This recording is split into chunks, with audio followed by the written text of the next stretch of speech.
Nandito ko ngayon sa panibagong kabanata ng Spooky Serye.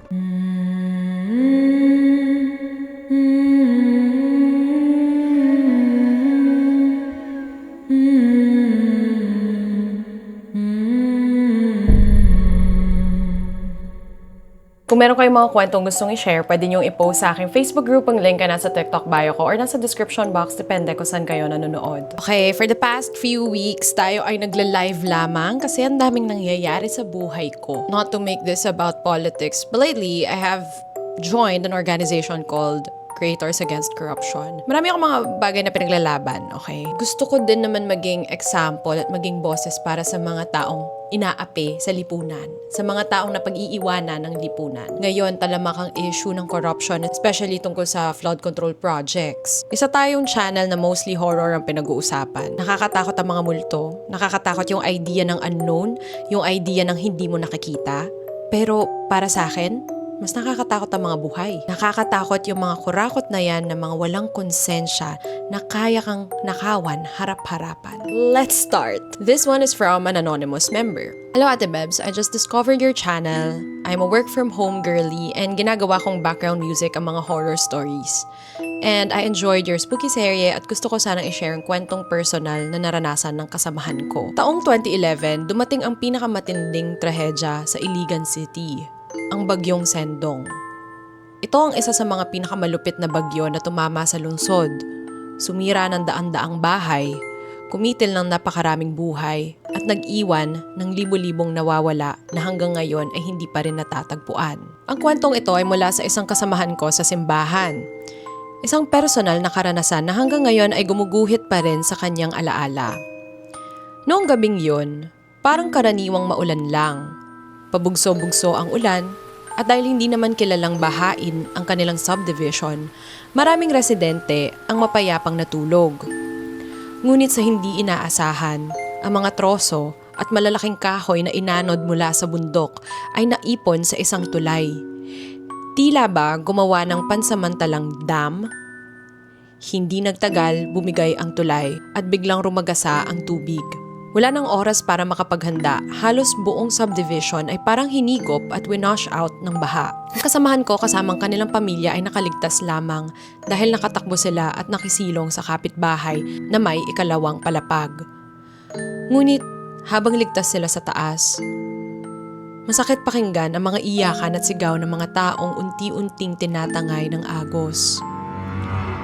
Madaling araw na noon, mga bandang 3:00 hanggang 4:00, at dahil sa brownout, tanging lagaslas ng tubig, dagundong ng mga troso, at daing ng mga tao ang maririnig. Ngunit sa gitna ng dilim at kaguluhan, may isang hindi maipaliwanag na liwanag ang biglang lumitaw. Sobrang liwanag nito, nakakasilaw, at nagliliwanag ang buong paligid. Ang nakapagtataka, may tinig na nag-aanyaya, "Halika, sakay na kayo sa barko. Maliligtas kayo." Dahil sa takot at desperation, marami raw ang tumalon mula sa kanilang mga bubong at sinubukang lumangoy papunta doon. Maging ang kasama ko at pamilya niya ay muntik nang sumama. Ngunit dahil sa layo at tanging liwanag lang ang nakikita, nagdalawang isip sila. Ilang saglit pa, bigla na lamang naglaho ang liwanag at muling binalot ng dilim ang paligid. Kinabukasan, nasilayan nila ang nakakasuklam at nakapanlulumong tanawin. Sa bawat kanto at sulok ng kanilang subdivision, may mga bangkay na nakasabit sa mga bubong, nakalugmok sa mga kalsada o nakapulupot sa mga kahoy na inanod ng baha. Para bang isang eksena ng end of the world. Ilang araw ang lumipas, pinag-usapan ng mga nakaligtas ang mahiwagang barko at liwanag na iyon. Doon nila napagtanto, paano nga ba makakapasok ang isang malaking barko sa gitna ng subdivision kung halos imposibleng pasukin ito dahil sa sobrang lakas ng agos at maraming troso? At wala din namang Coast Guard ang nag-rescue ng oras na yon. At unti-unting kumalat ang paniniwala na ang barkong yon ay hindi ordinaryong barko, kundi ang tinawag nilang barko dili ingon nato, ang barkong nangunguha ng mga kaluluwa. Ang mga tumugon at lumapit sa liwanag na yon hanggang ngayon hindi na muling nakita. Isang kwento ng trahedya, misteryo, at isang palaisipan na hindi kailanman mawawala ng alaala ng mga nakaligtas. At doon na po nagtatapos ang ating kwento. It's a very unusual story, lalo na napapanahon ngayon ng kwentong ito dahil sa mga isyu ng korupsyon na honestly, hindi naman dapat talaga nararanasan ng mga Pilipino ang mga ganito, ang pagbabaha ng sobra, ang mga ganitong klaseng trahedya. Kung napupunta lang sa tama, ang budget para sa mga infrastructures at flood control projects. Hindi ko ma-express through words alone how frustrated I am. Considering na, I live in Pampanga and dito kasi madalas binabaha, especially in District 4. So, gaya na sabi ko kanina, mas matakot tayo sa mga buhay kaysa sa mga patay. Dahil ang mga buhay, kaya kang dalhin sa kapahamakan. Kagaya ng mga kurakot na mga opisyales ng gobyerno. Galit na galit talaga kasi ako. Yung susunod nating kwento, nakwento ko na to sa TikTok way back. Pero I wanted to share it sa inyo na mga nasa YouTube ngayon. This was posted in August 2023. Ito yung sinishare ko dun sa live ko, I think 2 weeks ago. Pinagpalaan ang side ng pamilya namin ng magagandang trabaho at maraming ipon para magbukas ng mga negosyo. May isa kaming kamag-anak naghihingi ng pera. Itago natin sa pangalan na Tita Seth. Tuwing Pasko, pumupunta sila sa bahay at doon sila nagno-Noche Buena. Ang aking lolo, humabol bilang konsehal. Ito na ang last term niya dapat. Lumipat siya ng political party kasi mas tugma ang plataporma niya dito. Nagalit ang oposisyon at kinontak ang aming Tita Seth. Pinapahabol si Tita Seth bilang konsehal kalaban ng aking lolo tapos palitan daw ang pangalan niya na kapareho ang pangalan ng aking lolo para malito ang mga botante. Kung pangalan ng lolo ko ay Jomar de Jesus, gagawing Jomar R de Jesus. Kapalit nito ay malaking pera. Pinuntahan ni Tita Seth para kausapin ang lolo ko at sinabi niya ang inoffer sa kanya ng opposition. Katumbas nito, nang hingi si Tita Seth kay lolo ng mas malaking pera para hindi niya gawin ang utos. Umayaw ang aking lolo at sinabing, wag na lang. Sumakit pa ang loob ng lolo ko kasi taon-taon tinutulungan namin sila. Hindi nagustuhan ni Tita Seth ang sagot ni lolo kaya naman ay ginawa niya ang ipinag-utos sa kanya ng oposisyon. Natalo silang pareho at hindi man siya binayaran ng oposisyon. Taon na ang nakalipas, nanghingi ng paumanhin si Tita Seth at binigyan pa kami ng rosaryo.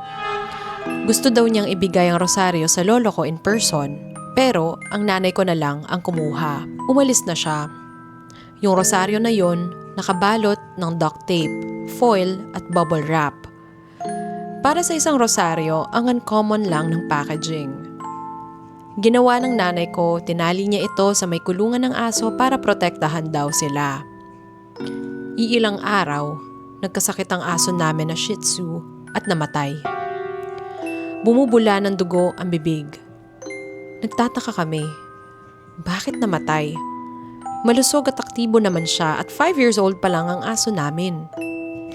Yung kasambahay namin, nagsiserve dati sa simbahan kaya meron siyang masamang kutob doon sa binigay na rosaryo. Tinignan niya ito ng maigi at tama nga ang kanyang hinala. Ang binigay sa amin ay isang satanic rosary. Sa malayo, mukha siyang ordinaryong rosaryo, pero kung titignan natin ng malapitan, may ahas sa may itaas ng krus na tinatangkang tuklawin si Jesus. Wala ring inri na nakalagay at may mga araw sa bawat sulok ng krus. Ang sabi ng kasambahay namin, ibabad namin ito sa holy water, ipabless at sirain, pero dapat daw sa simbahan lahat gawin. Sa sobrang galit ko, kinuha ko ang rosaryo at itatapon ko sana ito sa basurahan. Ngunit ilang hakbang pa lamang, may ligaw na pako akong naapakan. Mga 1 inch ang nakapasok sa talampakan ko. Nahulog ako at sumigaw sa sobrang sakit. Kinuha yung rosaryo sa kamay ko gamit ang tela at habang hawak ng kasama namin ang Biblia, agad ito dinala sa simbahan. Kung inabot kaya yan sa lolo ko at nilagay ang rosaryo sa kwarto niya, siya kaya ang mabibiktima ng satanic rosary? Kaya bago kayo tumanggap ng rosaryo, kung kani-kanino man, tignan nyo muna ng mabuti at siguraduhing wala siyang ahas at mga araw sa bawat sulok ng krus. At doon na po nagtatapos ang ating kwento. Girly pop, girly pop. Pwedeng pakicheck po ng maigi ang mga rosaryo nyo. Pakicheck po ng maigi. Kung galing man yan, kung kani-kanino lang, siguraduhin nyo na hindi siya satanic rosary. Yun lang. Okay, our next kwento, again, anonymous. Hello Ate Bebs, itago niyo ako sa pangalang Z. Share ko lang yung spooky experiences namin ng coworkers ko sa dati kong work in QC. These encounters happened during the pandemic. I was working sa isang malaking diagnostic laboratory that time and was transferred to the molecular lab department because COVID happened and konti lang po kasi ang staff sa molecular lab. After 3 months of working there, the management decided na ilipat ang molecular lab sa ibang building na pag-aari nila para ma-isolate kami since nakakahawa nga po ang COVID. Lalo na, pinaprocess din namin ito doon. During this time, dumadami na din po yung mga samples na nare-receive namin for COVID testing. We needed more space sa ina-establish pa lang noon na COVID team. So from the main lab, yung molecular lab department was transferred sa ibang building which was located like 5 streets away from the main lab. At first, ang nilipat muna nilang machines ay yung mga machines na nagpa-process ng non-COVID tests. Hindi din po kasi basta-basta ang paglipat ng mga machines. So, nahahati kaming mga staff. 2 staff lang ang duty sa building na lilipatan namin to process non-COVID samples. Itong building na nilipatan namin ay pinakaunang branch ng diagnostic lab na pinagtatrabahuan ko noon, Ate Bebs. Meaning, it's their oldest building and oldest branch. Itong building na to has been standing for almost 20 years that time. And yung location ng lilipatan namin ay sa 3rd floor ng lumang building na yon, na wala namang nag-o-occupy at nire-renovate lang nung lilipat na kami. Medyo mahirap i-explain yung layout ng lab pero malaki din kasi talaga yung 3rd floor ng building na yon. Maraming room, and each room ay may function and since it's a lab, halos puro glass po ang pagitan ng bawat rooms. Ang first encounter ko, nag-aayos pa lang kami ng mga gamit ng room nito ng assistant supervisor ko and pagkapasok ko sa isang room para maglagay ng stocks ay nagtaasa na lang bigla ang mga balahibo ko hanggang batok. Hindi na lang ako nagpahalatang natatakot at binilisan ko na yung ginagawa ko para makaalis na ako sa room na yon. Noong mga unang week din namin sa building na yon, hindi rin kami nagpaabot ng dilim kasi medyo creepy talaga. Tapos, 2 lang kaming tao sa buong 3rd floor kaya before 5 p.m. nag-out na kami doon sa building na yon at babalik sa main lab. Ang second encounter, ito ay kwento ng isang clerk namin sa main lab na nagtangkang tumawag sa local number ng molecular lab sa lumang building, hoping na nandun pa kami. Pero that time ay nakaalis na kami since hindi nga kami nagpapaabot ng gabi. Tumawag itong si ma'am, mag-inquire sana sa amin. May sumagot naman daw sa tawag niya. Pero bata daw ang sumagot. So nagtataka yung clerk namin, ang sabi niya, "Hello? Sa molecular lab po ba ito?" At ang sagot daw ng bata sa kabilang line ay, "Hindi, bahay namin to." At binaba ang telepono. Takang-taka naman po yung clerk namin at inisip niya kung tamang local ba ang natawagan niya.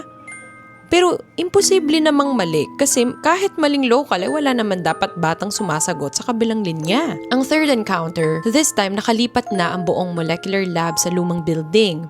Almost 24 hours na may naka-duty sa dami ng samples na need i-process for COVID. May I just add na bawat pintuan sa lab ay may automatic na alcohol dispenser na mayroong motion sensor.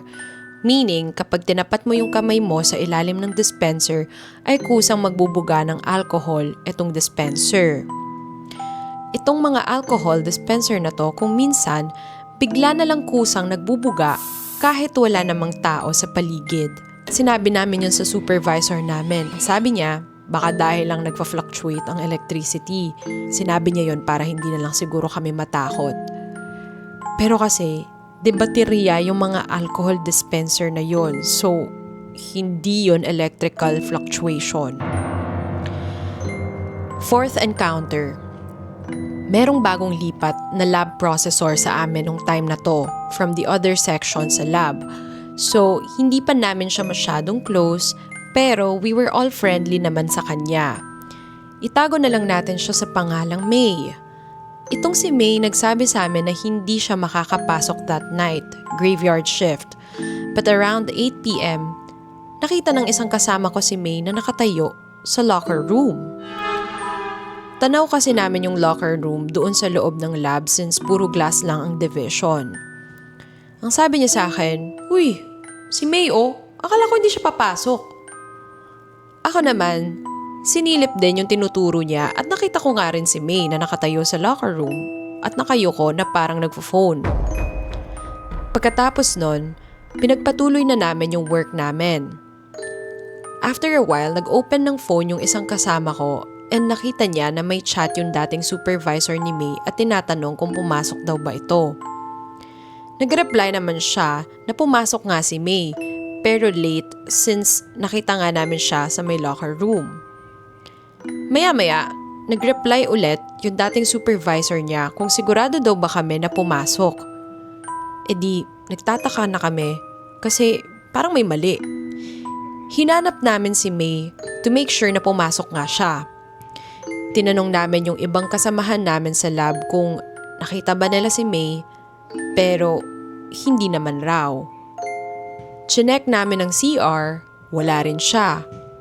Chinek din namin kung nag-time in ba siya, pero hindi. Nag-ask din kami kay Kuya Guard if ever, pero wala daw siya. Walang May na pumasok. Bumalik kami ng kasama ko sa lab, nakabado, at pagka-check niya ng chat ng dating supervisor ni May, hindi daw talaga pumasok. Na-confirm na nila kasi nag-reply si May sa chat. Nag-alala sila kasi nag-send daw si May sa kanila ng letter na parang nagpapaalam sa kanila. Nagsigawan kami nun bilang mga OA, pero legit yung tayo ng balahibo ko that time. Dalawa pa kami ng kasamahan ko na nakakita ng doppelganger ni May. Days passed after that incident, kinuwento namin yun kay May and nag-open up siya sa amin that time na depressed nga siya. At nung nakita namin yung doppelganger niya, ay same time na yon, iniisip niya kung kukunin na ba niya ang sarili niyang buhay. Ang fifth encounter, graveyard shift din ito at around 2 a.m. habang nag-work ako, mag-isa sa isang room nito, bigla kong naramdaman na parang lumalamig sa may bandang binti ko na nasa ilalim ng mesa. Ibang klaseng lamig. Hindi yung galing sa aircon, yung lamig na parang pinahiran ng ointment yung binti ko. Hindi ko na lang pinansin kasi focus ako sa goal na matapos yung work ko. Hindi mawala yung lamig na yon hanggang sa may narinig na akong kinukusot na plastic. Hinanap ko kung saan nanggaling and this time nilakasan ko yung loob kong tignan yung ilalim ng mesa. Nakita ko yung takip ng trash can na nagsusway. Inisip ko kung paano gagalaw yun kung hindi ko naman siya ginagalaw. Hindi ko natatamaan. Hindi pa rin ako natinag nun at pinagpatuloy ko ang trabaho ko. Maya-maya, may naririnig na akong parang nagkakatok ng ballpen sa glass wall. Dito na ako tumayo at umalis ng room at pinuntahan yung isa kong kasama ko na nasa kabilang room lang. Nagpasama na ako sa kanya kasi may nanggugulo sa akin na hindi ko nakikita. Pagbalik ko sa room na may kasama, wala na yung kakaibang lamig na pakiramdam sa ilalim ng mesa. Ang sixth encounter. Hapon na ito, Ate Bebs. Naglilinis na kami ng machines nito ng kasama ko sa dirty area kung saan nakasuot kami ng full PPE. As in naka-hazmat suits, N95 masks at face shields. Habang nakatalikod siya, lumapit ako sa kanya nito para tulungan siyang maglinis ng isang machine. Alam niya na nasa likod niya ako kasi nilapit ko yung baso ko sa kanya. At maya-maya nung humarap siya sa akin, kitang-kita ko yung gulat sa mukha niya. Napaatras pa siya at muntik mapaupo sa lapag. Ako naman, gulat at takang-taka sa reaksyon niya. Tinanong ko siya kung bakit. Ano yun? Napapa oh my God pa siya nung time na yon.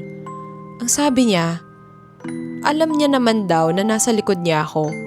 Ang problema, pagharap niya sa akin, ibang mukha daw ng babae yung nakita niya. Hindi raw ako. Hindi siya sure kung yung nakita niya, reflection sa face shield ko. Hindi naman daw scary yung face, pero first time niya daw makakita ng ganun. Actually, marami pa kaming ibang encounters. Andyan yung mga kumakatok sa salamin at minsan mga poltergeist na nambabato ng ballpen at paper clips. Isama pa yung mga experiences din ng security guard namin sa graveyard shift sa building na yon. Dito ko na lang po tatapusin at napapahaba na. Next time na lang po yung iba at yung creepy experiences ko naman sa bago kong work, which is hospital na. Maraming salamat po sa pagbabasa. At doon na po nagtatapos ang ating kwento. Una, gusto ko magpasalamat muna sa'yo sa inyong service lalo na nung pandemya. Kasi syempre, no, mga frontliners kayo at kayo yung mga pinakadelikado ang trabaho during that time. So maraming salamat po sa inyong serbisyo lalo na nung pandemya. And I'm glad that you are safe at nakakapagkwento ka ng mga katatakutan dito sa group natin. Pero siguro ang lakas din ng sixth sense mo lalo na from your dating job. Ngayon, meron ka na naman mga na-experiences sa bagong mong trabaho. And I hope I can get your kwento sa bagong mong trabaho at yung mga kwento ng mga security guards sa inyo noon. Tatapusin ko na muna yung kwentuhan natin for today. Also, I am looking for a researcher. Looking for a student researcher. Kung kailangan nyo ng mga sideline, i-message na lang ako sa Instagram. This is my Instagram username. So, you can message me there. Mag-usap tayo about the terms and all. I'll see you guys in the next upload. I love you.